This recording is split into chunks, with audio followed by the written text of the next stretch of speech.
기도를 하고 있었습니다. 기도를 하던 중에 어떤 한 여자분이 떠올랐습니다. 그 여자분은 품이 있고 교양이 있었으며 친절하고 자상한 분이었습니다.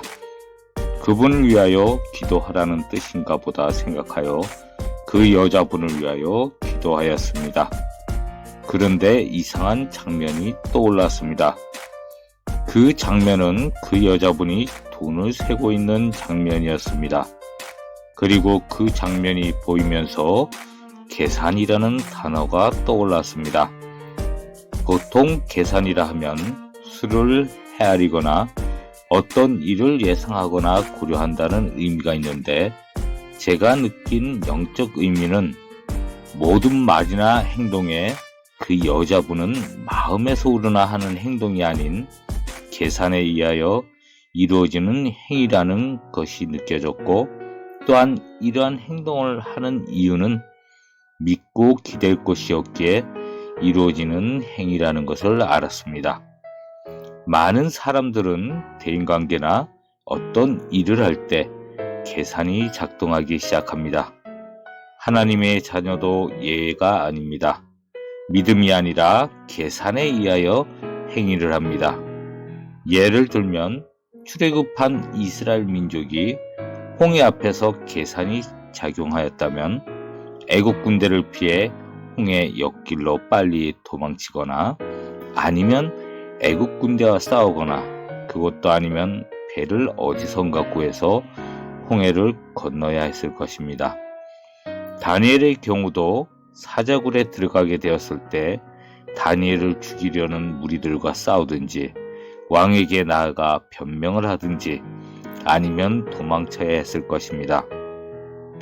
그러나 그들은 계산하지 않았습니다. 믿었습니다. 마가복음 14장 3절에서는 옥합을 깨트린 한 여자에 대하여 이야기하고 있습니다. 예수께서 베다니 나병 환자 시몬의 집에서 식사하실 때 한 여자가 매우 값진 향유, 곧 순전한 나드 한 옥합을 가지고 와서 그 옥합을 깨트려 예수의 머리에 부으니, 이 여자는 옥합을 깨뜨렸습니다. 이 옥합은 자기의 계산이었습니다. 계산을 하는 이유는 믿을 곳이 없기 때문입니다. 어떻게 보면 살아남기 위한 인간의 몸부림과도 같습니다. 그러나 이 여자는 이제 믿을 곳이 생겼기 때문에 자기의 계산인 옥합을 깨뜨려 버렸습니다.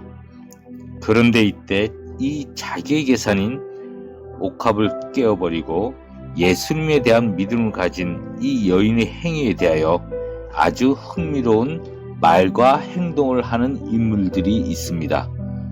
마태복음 26장 8절 9절에는 제자들이 보고 분개하여 이르되 무슨 의도로 이것을 허비하느냐, 이것을 비싼 값에 팔아 가난한 자들에게 줄 수 있었겠도다 하거늘 이라고 제자들이 말하며 분개하고 있고, 마가복음 14장 4절 5절은 어떤 사람들이 화를 내어 서로 말하되 어찌하여 이 향유를 허비하는가, 이 향유를 300데나리온 이상에 팔아 가난한 자들에게 줄 수 있었겠도다 하며 그 여자를 책망하는지라고 말하고 있는데, 사람들이 화를 내며 말하고 있다고 기록하고 있습니다. 이 장면에서 제자들과 그 현장에 있던 대부분의 사람들이 계산하고 있다는 사실을 발견할 수 있습니다. 우리는 믿음으로 산다고 말하고 있지만 믿음이 아니라 무의식적으로 계산하며 살아가고 있습니다. 롯의 아내가 그랬습니다. 소돔성이 불타고 있는 그때 절대로 뒤돌아보지 말라는 그 말을 어기고 뒤돌아보아 롯의 아내는 소금 기둥이 되었습니다.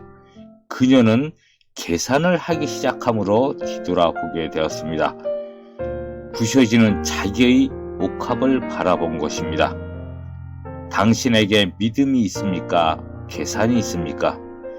당신에게 관계라는 계산의 옥합이 있을 수도 있고, 지식이라는 계산의 옥합이 있을 수 있고, 돈이라는 계산의 옥합이 있을 수 있고, 명예나 지위 등의 계산의 옥합이 있을 수 있습니다. 성경에 나오는 이 여자는 그 계산의 옥합을 깨트려 버렸습니다. 깨트릴 수 있었던 이유는 믿을 곳이 생겼기 때문입니다. 당신에게 그분에 대한 믿음이 있다면 그 계산의 옥합은 깨어지고 그 계산의 굴레에서 벗어나 예수님이 주시는 평안과 기쁨을 가질 수 있을 것입니다.